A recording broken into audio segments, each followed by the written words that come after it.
Hey guys, it's Kelsey. I'm back with another scrapbooking process video, and today I have another page where I'm trying to dig into my Maggie Holmes stash. This one specifically is the Flourish 6x6 paper pad, as well as a lot of embellishment I have for this collection. I don't have any 12x12s, but I think I was at Tuesday mornings and they had the 6x6 paper pad, they had some dimensional embellishments, a sticker sheet, a chipboard sheet, and so I was like, oh, I'll get all this stuff, and that way it'll be easy to use these Maggie Holmes supplies. And then it sat in my stash for a couple years. So I am trying to get some of this used up. I'm really trying to do this a lot this month where I'm digging into older stash.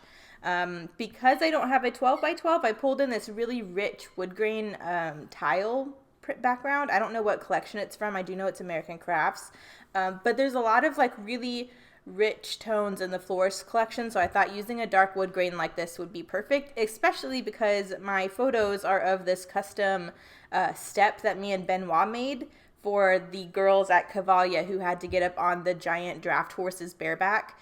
The steps, the little plastic steps that they usually use to get up are still too small to get up on the really big horses. And a couple of the scenes, they have to ride those horses bareback, and they don't have a saddle for them to be able to put a foot in to get themselves up through the stirrup. So me and Benoit made this custom really big step for them so they can get up and down off of the big horses in those instances. So I really thought that the dark wood of the blocks that we stained it went with the background really, really well. And now I'm just trying to go through the Flourish paper pad and pick out a couple colors I want to work with.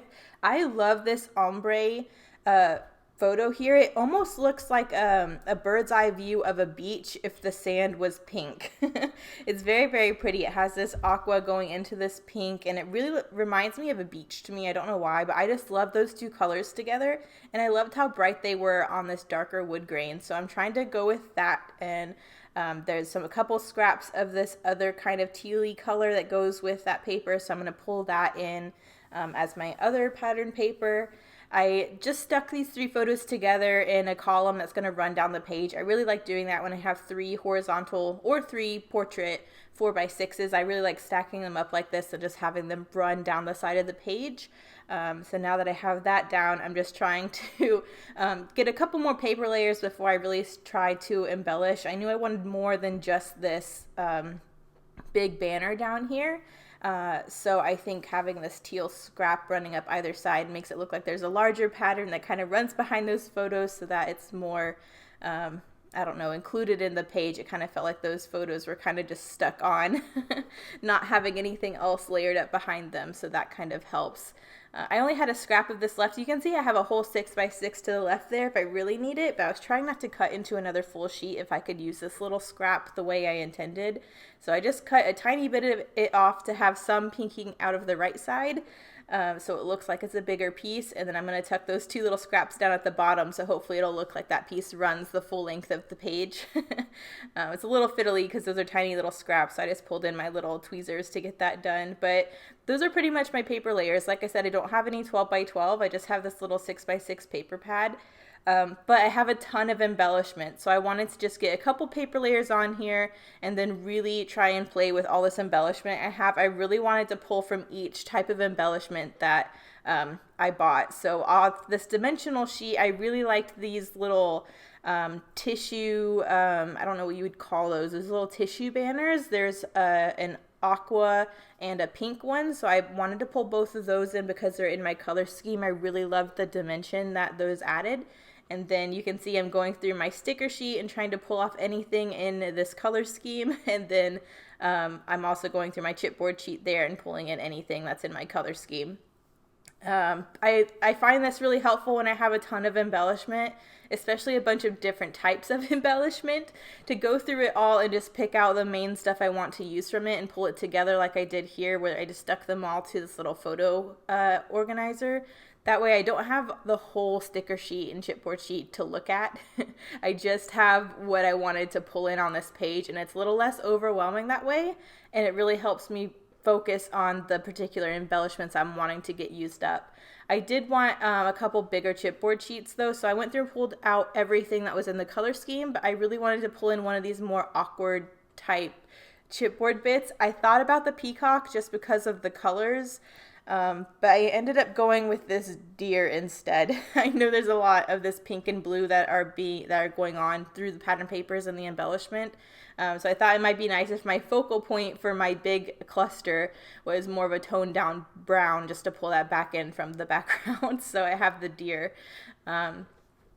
And now I think I'm going through the sticker sheet. I do want like a tag coming out from the left. I really was missing one more pattern paper, just looking a little bit too plain. And I thought having a doily and a tag coming out to the left here would be a good base for my cluster. So you see my scrap of a doily that I pulled out.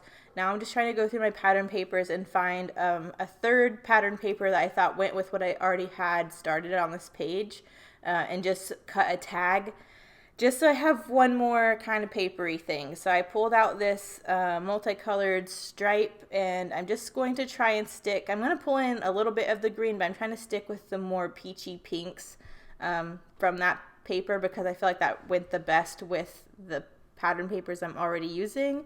So I just took that scrap I trimmed down. Now I'm making it into a tag. I'm just going to glue a white hole reinforcer onto that.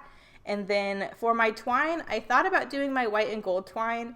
But once I realized, like, I have this wood grain background, I'm using this brown deer in my embellishment cluster, I decided to go for twine instead, just because it was a more rustic, raw brown. And I really like that because the top photo is kind of the raw step, and I'm in the process of staining it. I really loved, I've said this like 1,000 times as I've been scrapbooking all these Cavaglia Editio pages, but I love Benoit. My boss for Cavaglia Editio was the absolute best. He was like my adopted father. Like, he taught me so much stuff about building things. Like, it was so much fun when we got to build all of this stuff. He went through all the tools, he kind of just showed me how to use it, and then he left me to it, and I had so much fun. Like, he'd pretty much create the design for these steps, and then he'd let me cut out the pieces, and then he'd nail them all together into its shape, but then he would let me sand it, and then he would let me stain it, and it was just so much fun to kind of do that. And that's just one of the little side things I got to do while I worked with them. Obviously our main job was with the horses and making sure the stable was ready for guests and all that kind of stuff, and helping with the riders in between scenes so they can get on the different horses and re-tack up the different horses. But on days where it's a later show time and we kind of have these larger gaps between when we're needed, we would do stuff like this where we would make these extra side projects. And I think that kind of goes in with me being a scrapbooker. I like creating things and working with my hands, and that was a kind of another outlet for me. And I felt so proud of myself when they were done. You can kind of see the process in these photos. The top one was right after sanding, and I was just starting to stain it. The second photo was after I finished staining it. I thought we were done at this point. It looked great. But then Benoit came up with the idea of making a stencil out of like a cardboard box of the Cavaglia logo. So he traced the Cavaglia logo on this cardboard box and used it as a stencil, and then he painted that onto the front of it. So the bottom photo, you can kind of see the completed step in the barn. And you can see the Cavaglia C, which is kind of a horse head that kind of goes around and creates that C shape. So he thought to do that, and I thought that was so clever, and it extra personalized the step for them, and I thought that was so cool. So yeah, that's just kind of the story that I'm going into, and then now that I have my tag down, I'm just sticking down everything I pulled out. I already had pulled out all this embellishment, so it's pretty much just a game of, okay, where is it going to go? After I created that little tag, I was like, perfect. I had a scrap of that green pattern paper, so I just created a little banner so that I had like a horizontal anchor point for my little deer to stand on, and then from there I just stuck down everything I pulled out. So I have my larger embellishment cluster over here to the left on the doily, and then a smaller cluster up there on the right with my other little tissue banner and a couple hearts. So I love that. For this, I really wanted to use these Martha Stewart felt alphas in pink. I thought they were so pretty. I loved the texture they added, and it brought more of that pink in, and I thought the pink looked really good on this dark wood grain. I was kind of down on my letters though, so I had to use my little Litscape app to figure out what words I could spell, and one of the words was specific. And I was like, well, that's kind of a good size title for this kind of being almost dead.